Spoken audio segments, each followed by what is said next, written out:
I was talking to someone the other day who had a very traumatized childhood, and they were traumatized to the point where certain geographical areas they couldn't go to without just their stomach turning and having a strong physical reaction.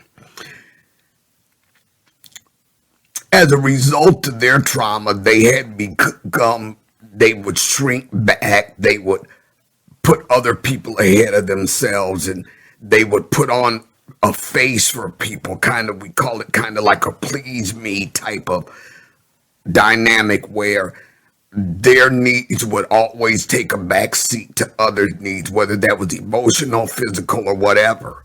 And they would show different faces to different people. They've come to a point now where they've healed enough that, no, I'm not doing that anymore.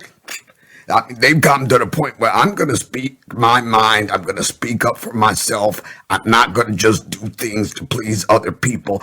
I'm going to take control of my life, and I'm going to quit being all those different people to all those different others and let who I am shine through. And whoever likes it, likes it. And whoever doesn't like it, oh well. And as they were thinking on this, this is what happens when people have a please me, what I call a please me driver. It often is accompanied by a false sense of responsibility for the outcome of other people. Where people need to own their own negative outcomes, and you might see where their problem is, and you jump in to help them whether they want that help or not. You don't want to tell somebody that you don't want to do something, but you do it anyway because you think that they're not going to like you if you don't. What often is the backlash is there's bitterness behind it. You build up a bitterness against other people, a bitterness against that relationship, a bitterness period because you've done things and given of yourself, and often that stuff is not reciprocated by those people. And sometimes it's not appreciated by those people. And then you get your ire up, and then you're angry, and you got that undercurrent of anger, and then you go right back into that same cycle where it's all about everybody else and not about you. Well, the epiphany that this person had was, it's not everybody else's fault that's how I decided to present myself. It's not everybody's fault that's how they knew me. This person I put on, that's the person they got to know. It's not their fault. All they're doing is reacting and relating based on the you that you've chosen to present to any given individual.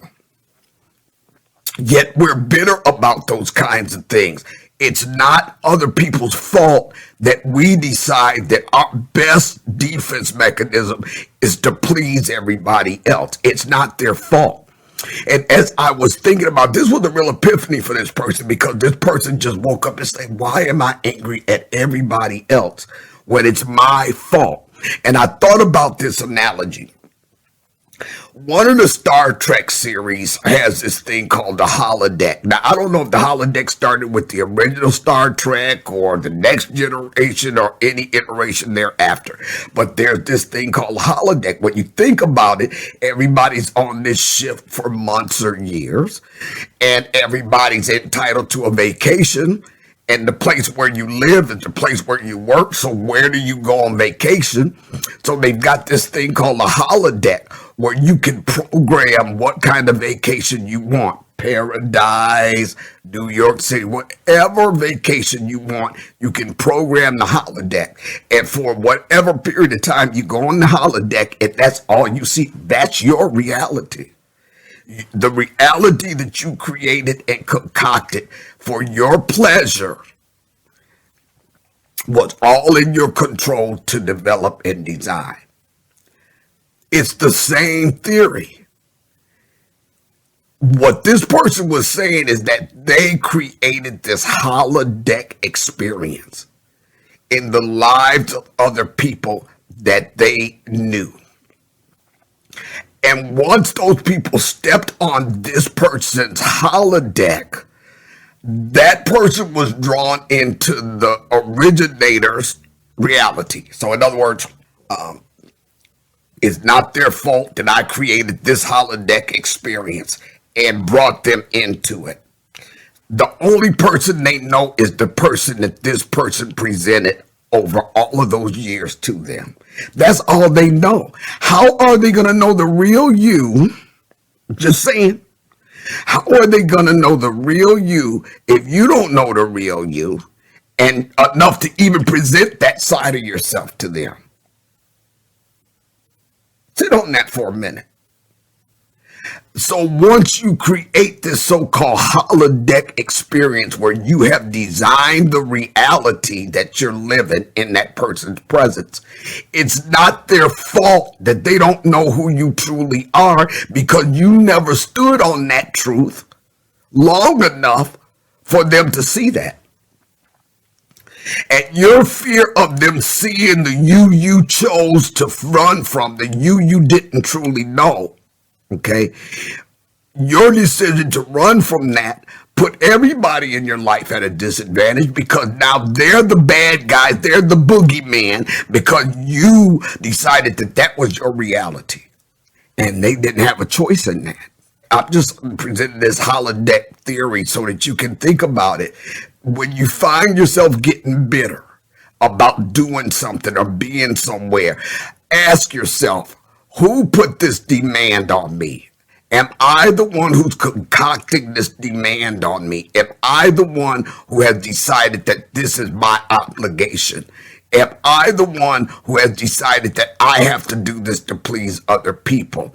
And then going beyond that to understand why that is, that's a whole new experience. But let's just start with asking ourselves truthfully that question. Because once you go there, it's not anybody else's fault that you went there. They only know the you chose to show them. This is why I always tell you, like I'm going to tell you again, your greatest power is realized in the truth of who you are. The truth of who you are. And unless and until you know that truth, you're still stuck. And unless and until you know that truth, you are disempowered. So know that truth. I'm Dr. Linda.